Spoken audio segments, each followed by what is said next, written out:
Hello, my name is Rantar, and welcome to Dungeons Dragons Space Shuttle Space Race. Um, just first off, I'd like to start off with a little introduction. Um, this instance of Dungeons Dragons Space Shuttle's mod pack has been a um, long, over year-long running server. Mostly me, a few friends, and my family joining in. And I want to take a chance to learn how to publish to YouTube. So this will be a learning experience for me as well. And this mod pack is going to be part Let's Play and a part tutorial. I've noticed a lot of Dungeons and Dragons and Space Shuttles mod packs start, but at some point they wind up. They It gets hard in the end and it kind of peters out. So I've been playing for a while and I'm a little ways up, and I decided to show what some of the end game was like, as well as some tips and tricks about how to get there and maintain your sanity. So just give advice.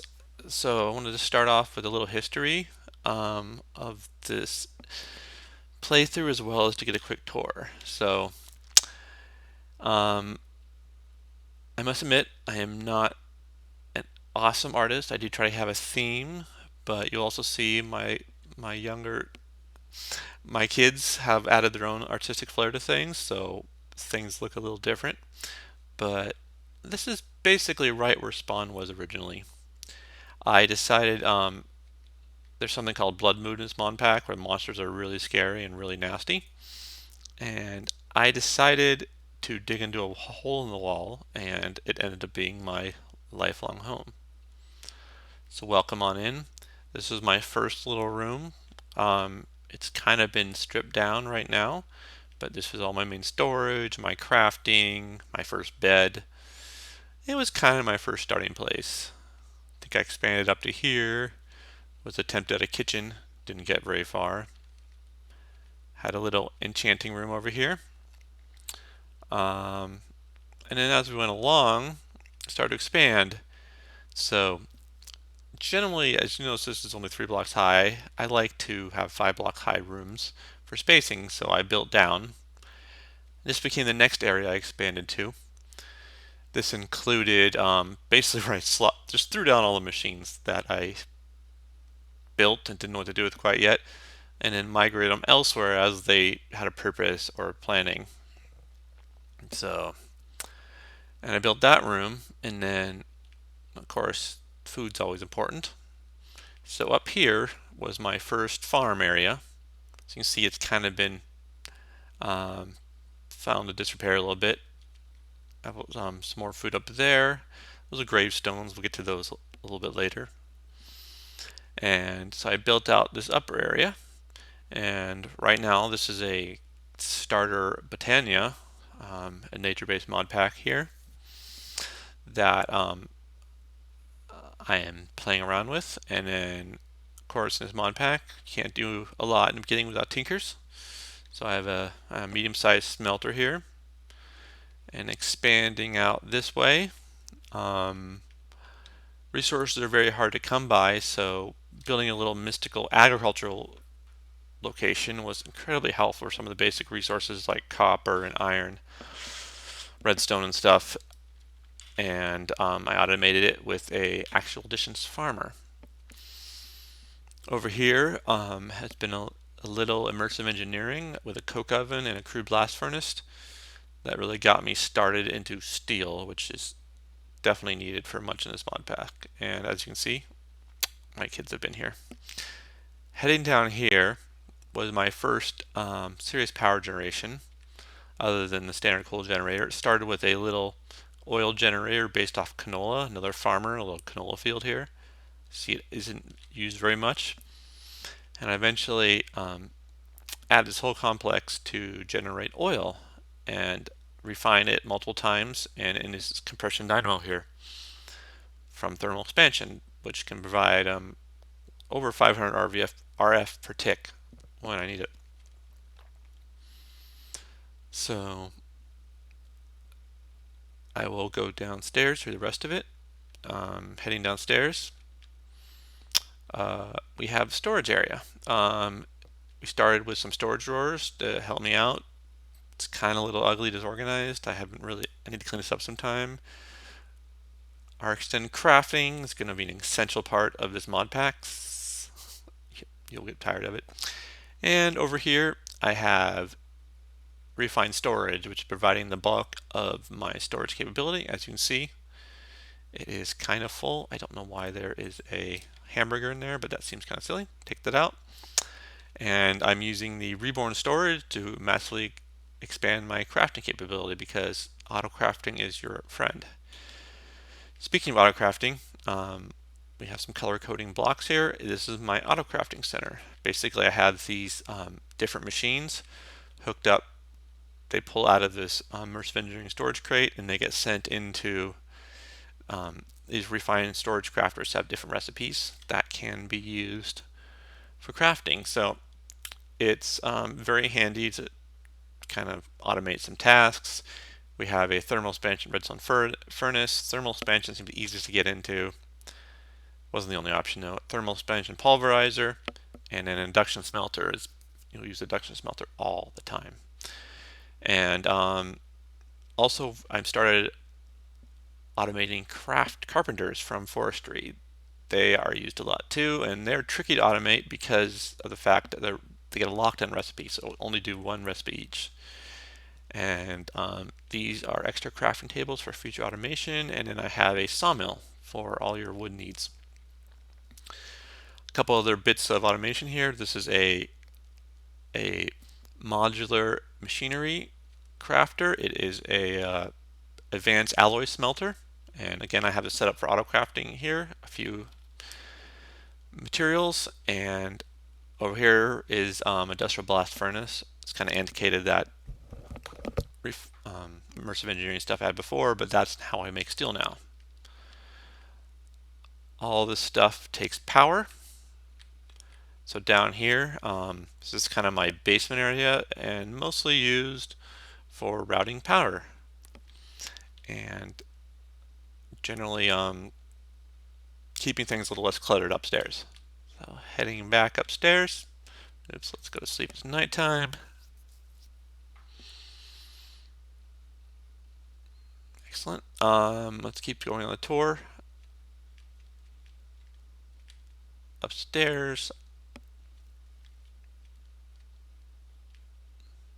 Upstairs we have ore tripling via mechanism. Very handy. Will help out a lot.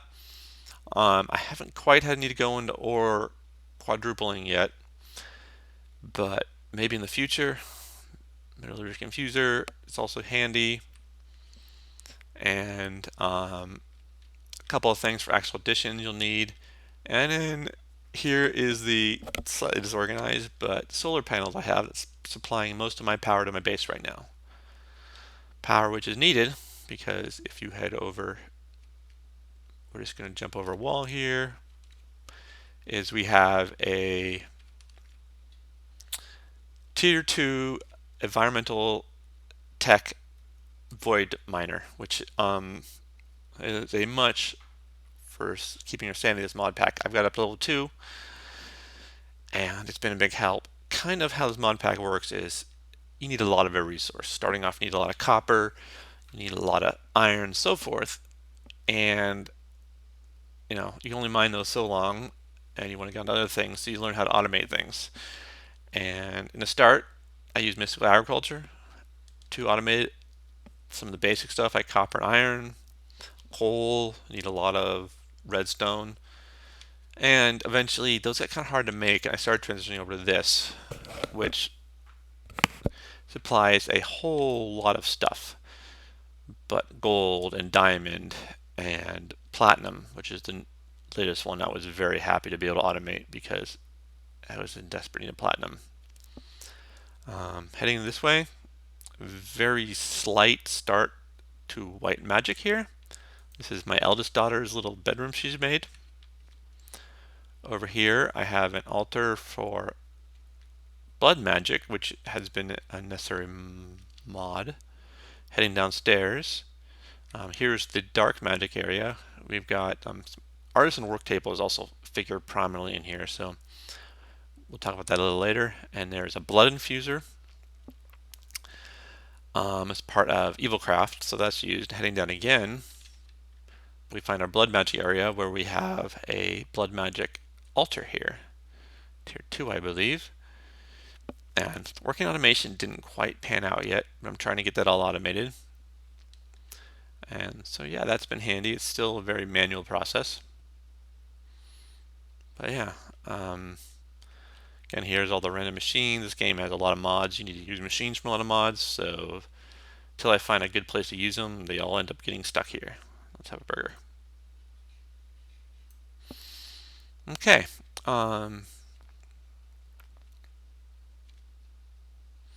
See, I do not have a jetpack yet. That's something I've got to work on. So let's head back upstairs.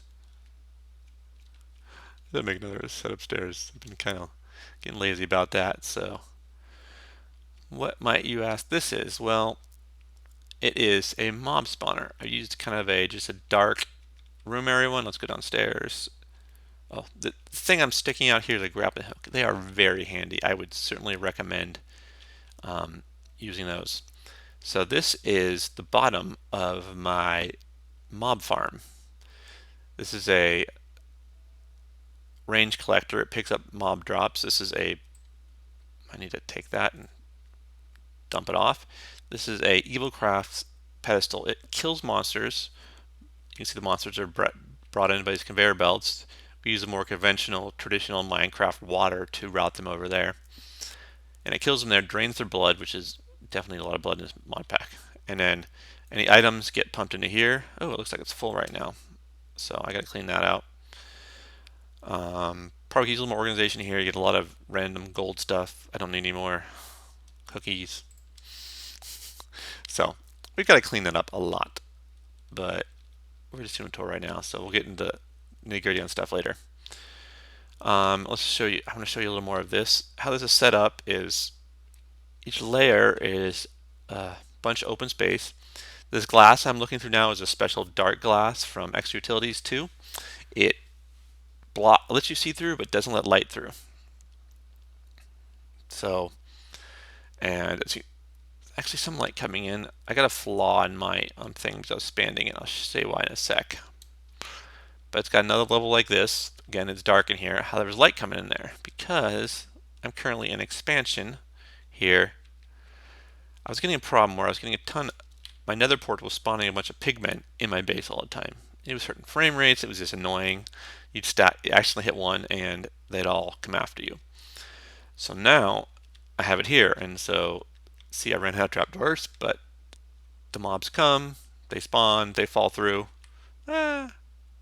Traditional Minecraft water sweeps them here somewhere. They rush down the conveyor belt and die to the trap right there. So it's currently paused right now. I've got to clean things up a little bit, but you kind of get the gist of it. So, and head back to my blood magic altar and show off that a little bit more.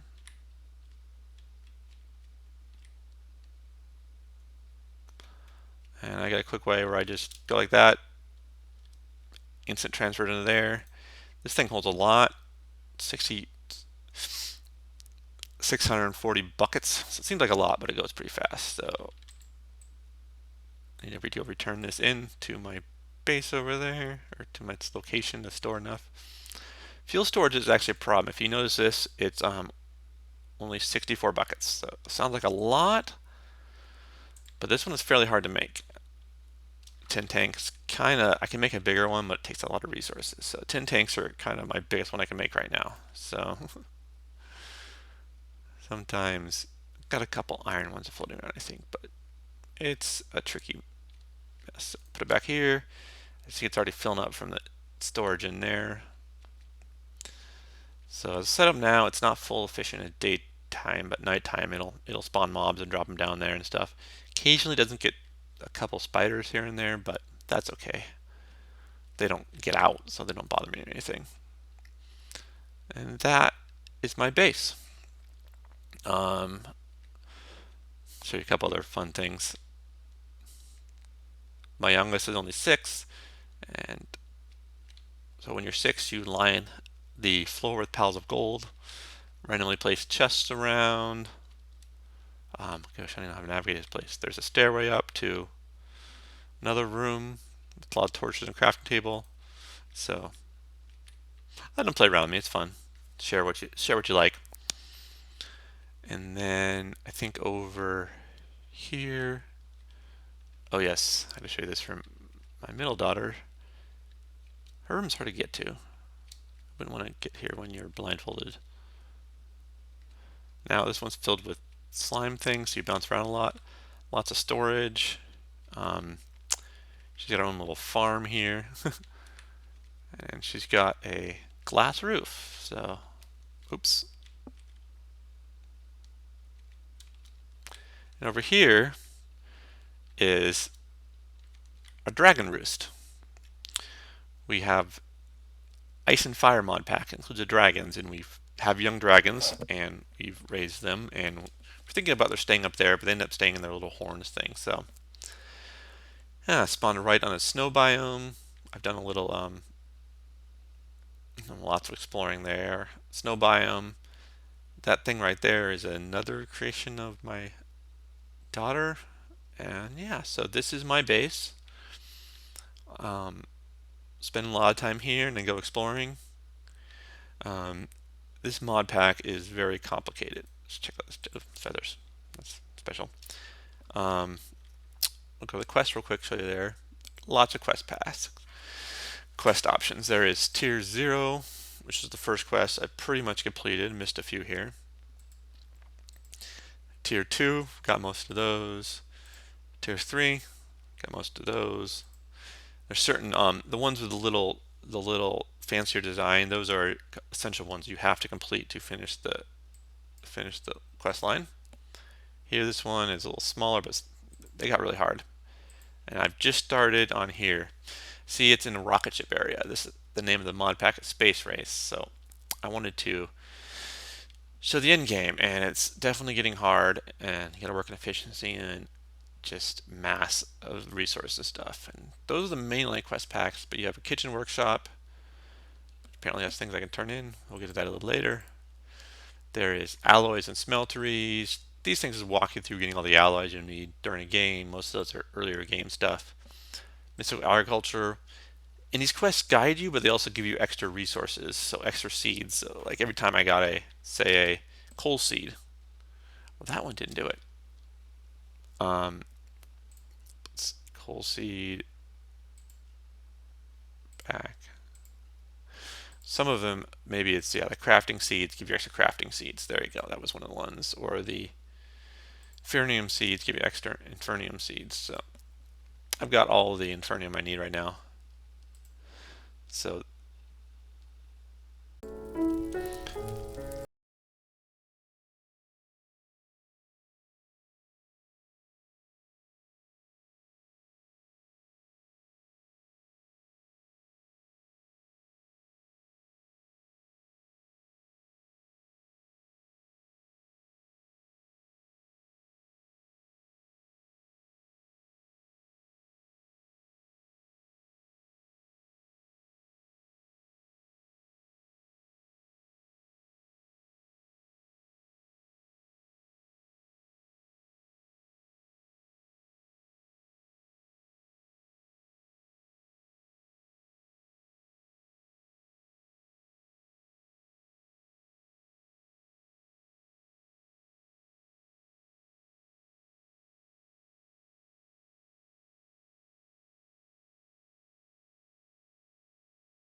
boost to production when you just couldn't do enough. So, oops, looks like it's nighttime. I better get to sleep.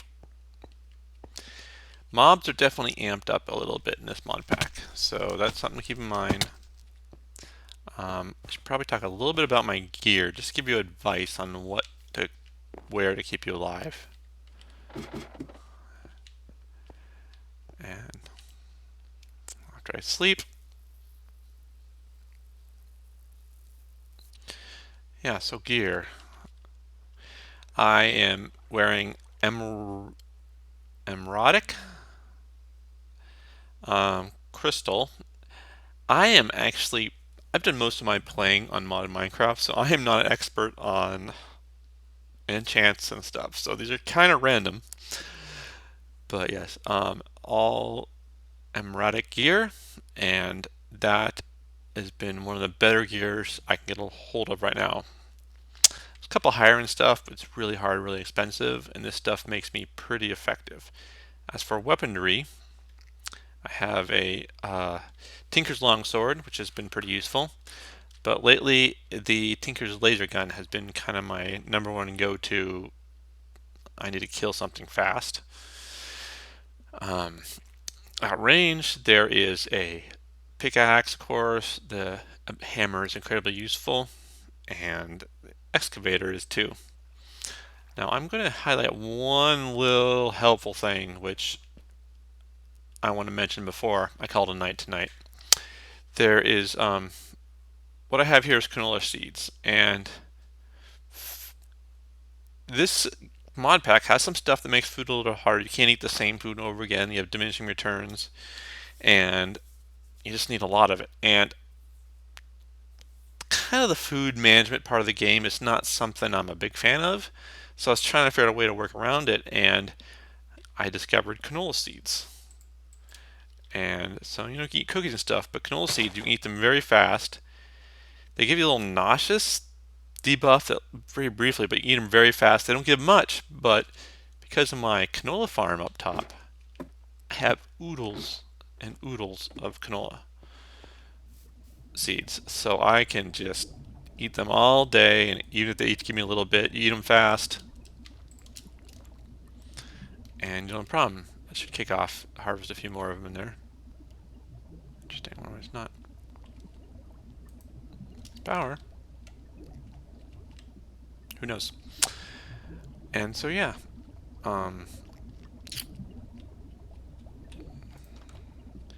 might give you a tour of my friends who've been on the server later, but we'll take that for now. So if you've lasted this long and watching my little Minecraft experiment, I thank you. And please subscribe so you can check out future ones as they come about. I plan on continuing to do these. Sometimes it'll be myself, sometimes one or more of my children may join up with it. We'll see how that goes. I can guarantee you it'll be interesting. But thank you for watching, and have a good day.